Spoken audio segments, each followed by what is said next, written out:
દેડિયાપાડાના ધારાસભ્ય ચૈતર વસાવાના સમર્થકોએ વડોદરાની મધ્યસ્થ જેલની બહાર પ્લે કાર્ડ સાથે નારા લગાવ્યા હતા. વડોદરાની મધ્યસ્થ જેલની બહાર આદિવાસી સમાજના યુવાનો પહોંચ્યા હતા અને આ તમામ યુવાનોએ સાથે મળીને એક લલકાર ત્યાંથી કરી હતી.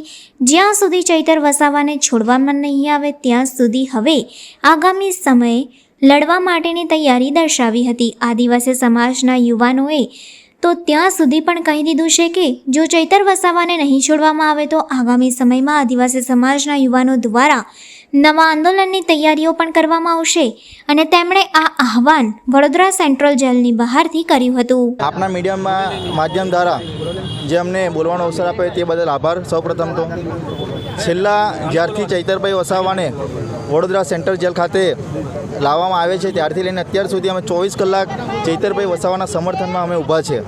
સાથે સાથે અમે એટલું પણ કહેવા માંગીએ છીએ કે આ તમે એવું માનતા હોય કે ચૈતરભાઈ વસાવાને ખાલી બહાર હોય આગળ જેલમાં હોબાળો કરીને અમે જતા રહીશું તો પણ અમે એવામાંથી નથી. આવનાર સમયમાં જો ચૈતરભાઈ વસાવાને જામીન આપવામાં નહીં આવે તો અમે સમગ્ર આદિવાસી સમાજ અને જાગૃત નાગરિક દ્વારા આ જે જેલ છે અમે અમારે ભલે અમારું ખૂન વહી જાય અમને ચિંતા નથી, અમારી જાન જતી અમારી ચિંતા નથી, પણ ચૈતરભાઈ વસાવાને કંઈ પણ રીતના અમે બહાર કાઢવા તૈયાર છે. જો અમને કોઈ ખોટી રીતના કેસ કરીને જેવી રીતે ચૈતરભાઈને ખોટી રીતના કેસ કરીને ફસાવી દીધા એવી રીતના અમને બી ફસાવીને અંદર નાખી દેશું તો અમને કોઈ ચિંતા નથી. ખાવા તો અમને ઘરે પણ મળવાનું છે અને જેલમાં પણ મળવાનું છે. પરંતુ અમારે જો ચૈતરભાઈ વસાવા સાહેબ પર વાત આવી છે એટલે વાત એ એટલા માટે આવી છે કારણ કે સમાજનો અમારો હીરો છે અને ચૈતરભાઈ વસાવાને સરકારને એવું લાગે કે ચૈતરભાઈ વસાવાને દબાવી દઈશું તો આદિવાસી સમાજ બંધ થઈ જશે બોલતો, પણ એક ખોટી વાત છે.